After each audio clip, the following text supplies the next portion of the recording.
Hello दोस्तों, कैसे हैं आप सभी। आशा करता हूँ आप सभी स्वस्थ होंगे, मस्त होंगे और अपनी तैयारी ज़बरदस्त तरीके से कर रहे होंगे।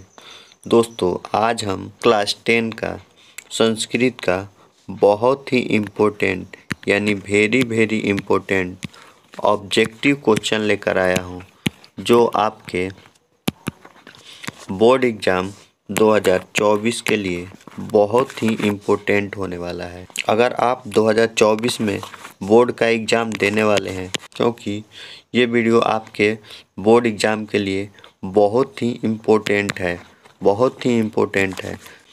तो आइए देखते हैं। तो पहला प्रश्न है, उपनिषद किस शास्त्र के सिद्धांतों को प्रकट करता है। तो ध्यान रखना दोस्तों, उपनिषद दर्शन शास्त्र के सिद्धांतों को प्रकट करता है, यानी ऑप्शन ए इसका बिल्कुल सही जवाब हो जाएगा। अगला प्रश्न है दोस्तों, सत्यमेव जयते किस उपनिषद में है। तो ध्यान रखना दोस्तों, यह मुंडकोपनिषद में है, यानी ऑप्शन ए इसका बिल्कुल। किस गुफा में आत्मा निहित है।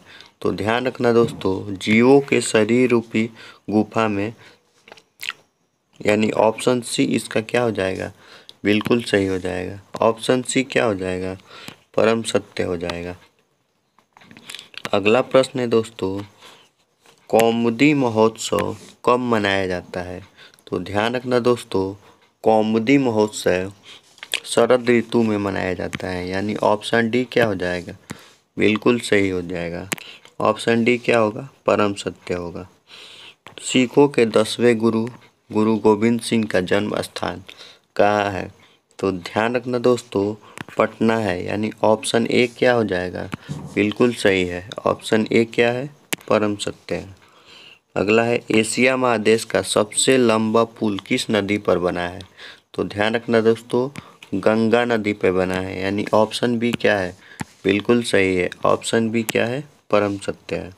अगला है, मुद्राक्षर ग्रंथ में किस शहर की प्राचीनता का संकेत है।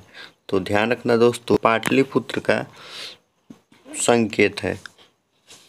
अगला है दोस्तों, अपनी रचना काव्य मीमांसा में पाटलिपुत्र की प्राचीन सरस्वती परंपरा का उल्लेख किसने किया है। तो ध्यान रखना दोस्तों, इसको राजशेखर ने किया है, यानी ऑप्शन डी क्या है, बिल्कुल सही है। ऑप्शन डी क्या है, परम सत्य है। शिव प्लस धन उपासक को संधि की संधि क्या होगी। तो इसका होगा शिवोपासक, यानी ऑप्शन ए क्या होगा, बिल्कुल सही होगा। ऑप्शन ए क्या होगा, परम सत्य होगा। महानगर में कौन सा समास है। तो ध्यान रखना दोस्तों, महानगर में कर्मधारय समास है, यानी ऑप्शन बी क्या है, बिल्कुल सही है। ऑप्शन बी क्या है, परम सत्य है। अगला, प्राचीनतम में कौन सा उपसर्ग है। तो प्राचीनतम में प्र उपसर्ग है, यानी ऑप्शन ए क्या है, बिल्कुल सही है। ऑप्शन ए क्या है, परम सत्य है। अगला है, सदैव में किन किन वर्णों का संधि हुआ है। सदैव कैसे बना है, सदा, सदा प्लस धन एव, सदा धन एव, यानी इसमें क्या आ रहा है, आ प्लस ए, यानी आ धन ए, यानी ऑप्शन डी क्या हो जाएगा, बिल्कुल सही होगा। ऑप्शन डी क्या होगा, परम सत्य होगा। अगला है, बिना के योग में कौन सी विभक्ति होती है। तो ध्यान रखना दोस्तों, बिना के योग में तृतीय विभक्ति होती है, यानी ऑप्शन बी क्या होगा, बिल्कुल सही है। अगला है, धारे रुतमर्द सूत्र का वाक्य उदाहरण है। तो ध्यान रख, तो दिनेशः सुरेशाय शतम धारयति, यानी ऑप्शन सी क्या होगा, बिल्कुल सही होगा। ऑप्शन सी क्या होगा, परम सत्य होगा। अगला है, मुनि शब्द के तृतीय विभक्ति बहुवचन का रूप क्या होगा। तो मुनवी होगा, यानी ऑप्शन डी क्या होगा, बिल्कुल सही होगा। ऑप्शन डी क्या होगा, परम सत्य होगा। अगला है, पीबती किस धातु का रूप है। तो पा धातु का है, यानी ऑप्शन ए क्या है, बिल्कुल सही है। ऑप्शन ए क्या है, परम सत्य है। अगला है, साधव किस विभक्ति का रूप है। तो ध्यान रखना दोस्तों, साधव सप्तमी विभक्ति का रूप है, यानी ऑप्शन सी क्या है, बिल्कुल सही है। ऑप्शन सी क्या है? परम सत्य है। अगला है, इस धातु के लट लकार का रूप कौन सा है? तो इस धातु के लट लकार का रूप अस्थि है, यानी ऑप्शन डी क्या है? बिल्कुल सही है। ऑप्शन डी क्या है? परम सत्य है। अगला है, वनिता में कौन सा स्त्री प्रत्यय है? तो वनिता में टाप प्रत्यय है, यानी ऑप्शन ए क्या है? बिल्कुल सही है। ऑप्शन ए क्या है? परम सत्य है। अगला है, हन प्लस कत्वा में कौन सा पद बनेगा? तो ध्यान रखना दोस्तों, हन प्लस कत्वा से हंतव्यम बनेगा, यानी ऑप्शन डी क्या है? बिल्कुल सही है। ऑप्शन डी क्या है? परम सत्य है। अगला है, मूल प्लस ठक से कौन सा पद बनेगा? तो ध्यान रखना दोस्तों, मौलिक पद बनेगा, यानी ऑप्शन ए क्या होगा? बिल्कुल सही है। ऑप्शन ए क्या है? परम सत्य है। लोट लकार उत्तम पुरुष एक वचन का रूप कौन सा है? तो ध्यान रखना दोस्तों, लोट लकार एक वचन का रूप अतपथ है, यानी ऑप्शन डी क्या है? बिल्कुल सही है। ऑप्शन डी क्या है? परम सत्य है। प्रीतम इस पद का प्रकृति प्रत्यय क्या होगा? तो ध्यान रखना दोस्तों, इसका पा प्लस तो होगा, यानी ऑप्शन डी क्या है? बिल्कुल सही है। ऑप्शन डी क्या है? परम सत्य है। अगला है, किस शब्द में दा प्रत्यय है? तो ध्यान रखना दोस्तों, एकदा में दा प्रत्यय है, यानी लास्ट में दा आ रहा है, इसलिए क्या होगा? ये एकदा में दा प्रत्यय होगा। अगला है, धर्मांतरम का संधि विच्छेद क्या होगा? तो धर्मांतरम का संधि विच्छेद क्या होगा? तो धर्म प्लस अंतरम, यानी ऑप्शन ए क्या है? बिल्कुल सही है। ऑप्शन ए क्या है? परम सत्य। किस पद में अव्ययी भाव समास है? तो यथाशक्ति, यानी इसमें क्या आ रहा है? यथा क्या है? अव्यय है, और यथाशक्ति यानी ऑप्शन डी क्या है? बिल्कुल सही है। अगला है, आलसियों को प्रतिदिन इच्छा का भोजन कौन दिलवाता था? तो ध्यान रखना दोस्तों, वीरेश्वर दिलवाता था, यानी ऑप्शन बी क्या है? बिल्कुल सही है। ऑप्शन बी क्या है? परम सत्य है। अगला है, तर्कीयते यदस्मिन् गृहे अग्निर्लोगनोस्ति आलस कथा पाठ में यह किसकी उक्ति है? तो ध्यान रखना दोस्तों, दूसरे आलसी की यह उक्ति है, यानी ऑप्शन सी क्या है? बिल्कुल सही है। ऑप्शन सी क्या है? परम सत्य है। अगला है, स्त्रियों का रक्षक कौन है? तो स्त्रियों का रक्षक पति है, यानी ऑप्शन ए क्या है? बिल्कुल सही है। ऑप्शन ए क्या है? परम सत्य है। अगला है, याज्ञवल्क्य ने आत्मत्व की शिक्षा किसको दी? तो ध्यान रखना दोस्तों, याज्ञवल्क्य ने आत्मत्व की शिक्षा मैत्रेयी को दी, यानी ऑप्शन बी क्या है? बिल्कुल सही है। अगला है, गंगा देवी ने किस महाकाव्य की रचना की? तो गंगा देवी ने मधुरा विजयम महाकाव्य की रचना की, यानी ऑप्शन सी क्या है? बिल्कुल सही है। अच्युत राय कहाँ के राजा थे? तो ध्यान रखना दोस्तों, अच्युत राय विजयनगर के राजा थे, यानी ऑप्शन डी क्या है? बिल्कुल सही है। ऑप्शन डी क्या है? परम सत्य है। स्वर्गवापरगवस्त दव्यभूति किस देश को कहा गया है? तो ध्यान रखना दोस्तों, यह भारतवर्ष को कहा गया है। ऑप्शन ए क्या है? बिल्कुल सही है। ऑप्शन ए क्या है? परम सत्य है। सीमंतोन्नयन किस संस्कार के अंतर्गत आता है? तो जन्म पूर्व, यानी ऑप्शन बी क्या है? बिल्कुल सही है। ऑप्शन बी क्या है? परम सत्य है। अगला है, शैशव संस्कार कितने होते हैं? तो 6 होते हैं, यानी ऑप्शन सी इसका बिल्कुल करेक्ट हो जाएगा। सबको आपको याद रखना है दोस्तों। अगला है, कन्यादान किस संस्कार के में होता है? तो छापना दोस्तों, कन्यादान अंत्येष्टि संस्कार के अंतर्गत आता है, यानी ऑप्शन बी इसका बिल्कुल करेक्ट हो जाएगा। अगला है, नीति श्लोक पाठ के आधार पर अविश्वासी पर विश्वास कौन करता है? तो अधम करता है, यानी ऑप्शन ए इसका बिल्कुल करेक्ट हो जाएगा। अगला है सुखवाह क्या है? तो सुखवाह क्या है? अहिंसा है, यानी ऑप्शन बी इसका बिल्कुल करेक्ट हो जाएगा। अगला है मनोहरा में कौन सी सदी है? तो मनोहरा में ध्यान रखना दोस्तों विसर्ग संधि है, यानी ऑप्शन सी क्या है? बिल्कुल सही है। ऑप्शन सी क्या है? परम सत्य है।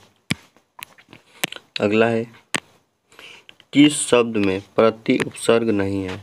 तो ध्यान रखना दोस्तों प्रभावम में प्रति उपसर्ग नहीं है, यानी ऑप्शन डी क्या है? बिल्कुल सही है। ऑप्शन डी क्या है? परम सत्य है।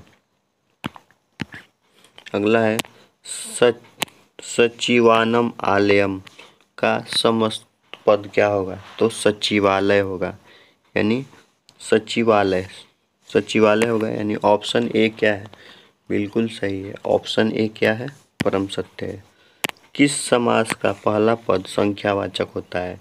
तो किसका होता है?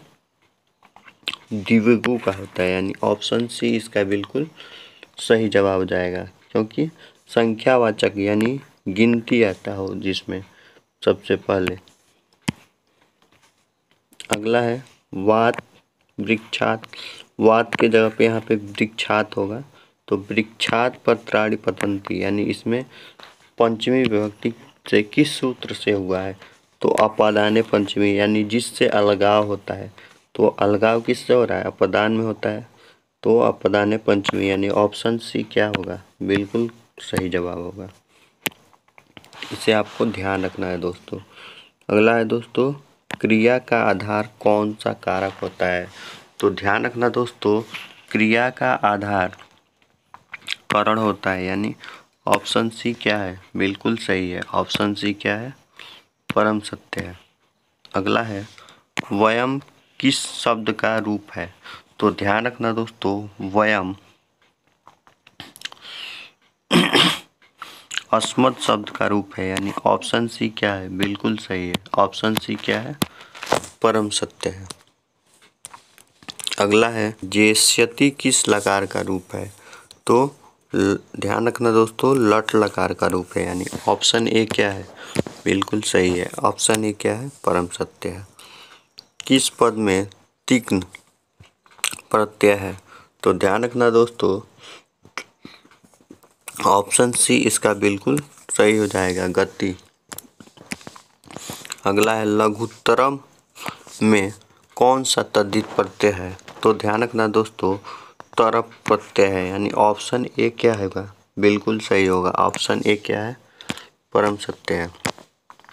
अगला है कुमार प्लस डी से कौन सा शब्द बनेगा? तो कुमारी बनेगा, यानी ऑप्शन ए क्या है? बिल्कुल सही है। ऑप्शन ए क्या है? परम सत्य है। अगला है P1 में कौन सा प्रत्यय है? तो ध्यान रखना दोस्तों P1 में सत्री प्रत्यय है, यानी ऑप्शन ए क्या है? बिल्कुल सही है। राम प्रवेश राम की प्रतिष्ठा कहाँ थी? तो ध्यान रखना दोस्तों राम प्रवेश राम की प्रतिष्ठा अपने राज्य और केंद्र के प्रशासन में थी, यानी ऑप्शन सी क्या होगा? बिल्कुल सही होगा। ऑप्शन सी क्या है? परम सत्य है। अगला है राम प्रवेश राम क्या कर रहा था जब शिक्षक ने पहली बार उसे भीखम टोला में देखा? तो ध्यान रखना दोस्तों राम प्रवेश राम खेल रहा था, यानी ऑप्शन ए क्या होगा? बिल्कुल सही है। अगला है रात्रि जागरण को त्याग कर मूल शंकर कहाँ चले गए? तो रात्रि जागरण को त्याग कर मूल शंकर घर पर चले गए, यानी ऑप्शन बी क्या होगा? बिल्कुल सही है। अगला है स्वामी दयानंद ने सत्यार्थ प्रकाश की रचना किस भाषा में की? हिंदी भाषा में की, यानी ऑप्शन सी क्या होगा? बिल्कुल सही होगा। अगला है रामचंद्र जी ने शोभन ने संबंध का प्रयोग किसके लिए किया? तो सीता जी के लिए किया है, यानी ऑप्शन डी क्या है? बिल्कुल सही है। ऑप्शन डी क्या है? परम सत्य है। अगला है धर्मादि किंचित तरतु भवान बाघ को यह उपदेश किसने दिया? तो ध्यान रखना दोस्तों, पथिक ने दिया, यानी ऑप्शन ए क्या है? बिल्कुल सही है। अगला है न दात्यम न दाव्यम, यह उक्ति किसकी है? तो ध्यान रखना दोस्तों, यह उक्ति शल्य की है, यानी ऑप्शन ए क्या आएगा? बिल्कुल सही होगा। अगला है शरीर के नष्ट होने के बाद भी किसका नाश नहीं होता है?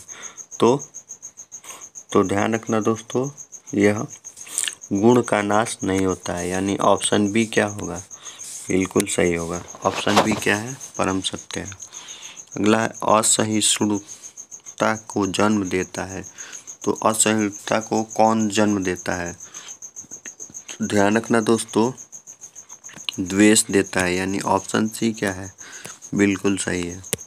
अगला है मनुष्य को कर्तव्य और अकर्तव्य का ज्ञान किससे होता है? किससे होता है? तो शास्त्र से होता है, यानी ऑप्शन डी क्या है? बिल्कुल सही है। अगला है अति प्लस उत्कृष्टम में कौन सा पद बनेगा? तो ध्यान रखना दोस्तों, अत्युत्कृष्टम बनेगा, यानी ऑप्शन ए क्या होगा? बिल्कुल सही होगा। अगला है किस समाज का पहला पद नकारात्मक होता है? तो नए समाज का, यानी ऑप्शन बी क्या है? बिल्कुल सही है। अगला है षष्ठी चनादरे सूत्र के षष्ठी विभक्ति किस वाक्य से हुई है? तो ध्यान रखना दोस्तों, यह रुदतः शिशो माता आगच्छ, यानी ऑप्शन सी क्या है? बिल्कुल सही है। अगला है एतद सर्वनाम प्रथमा विभक्ति एकवचन पुल्लिंग शब्द कौन सा होगा? तो ध्यान रखना दोस्तों, यह ऐसा होगा, यानी ऑप्शन डी होगा। ठीक है, अ प्लस ई के मेल से कौन सा नया वर्ण बनेगा? तो ध्यान रखना दोस्तों, अ प्लस ई से मिलकर य बनेगा, यानी ऑप्शन सी क्या है? बिल्कुल सही है। अगला है अध्ययव का संधि विच्छेद क्या होगा? तो ध्यान रखना दोस्तों, अध्ययव का संधि विच्छेद अद्य प्लस एव होगा, यानी अद्य प्लस एव अध्ययव। अच प्लस अंत को संधि क्या होगा? अचंत, तो होगा इसका अचंत, यानी अजंत। ऑप्शन सी इसका बिल्कुल सही जवाब हो जाएगा। अगला चक्रपाणव यस्य स का समस्त पद क्या होगा? तो चक्रपाणव यस्य स का समस्त पद क्या होगा? चक्रपाणी, यानी भगवान विष्णु। ऑप्शन ए क्या है? बिल्कुल सही है। अगला है किस समास का अंतिम पद प्रधान होता है? तो ध्यान रखना दोस्तों, पुरुष समास का, यानी ऑप्शन बी क्या है? बिल्कुल सही है। अगला है द्वंद्व समास का उदाहरण निम्नलिखित में कौन सा है? तो द्वंद्व समास का उदाहरण दंपति है, यानी ऑप्शन सी क्या है? बिल्कुल सही है। लक्ष्मी समुद्रात, इसमें समुद्रात में पंचमी विभक्ति किस सूत्र से ली गई है? तो भुव पंचवच, यानी ऑप्शन ए क्या है? बिल्कुल सही है। अगला है रुच्यनाथ प्रियमाण सूत्र का उदाहरण कौन सा है? तो ध्यान रखना दोस्तों, यह वालाय कीड़म रोचते, यानी ऑप्शन ए क्या है? बिल्कुल सही है। ऑप्शन ए क्या है? परम सत्य है। क्रिया का जनक कौन है? तो ध्यान रखना दोस्तों, कर्ता है, यानी ऑप्शन ए क्या है? बिल्कुल सही है। ऑप्शन ए क्या है? परम सत्य है। अगला है अन्वेषणम में कौन सा उपसर्ग है? तो अन्वेषणम में अनु उपसर्ग है, यानी ऑप्शन सी क्या है? बिल्कुल सही है। अगला है अति प्लस अधिकम से कौन सा पद बनेगा? तो अत्याधिकम बनेगा, यानी ऑप्शन बी क्या होगा? बिल्कुल सही होगा।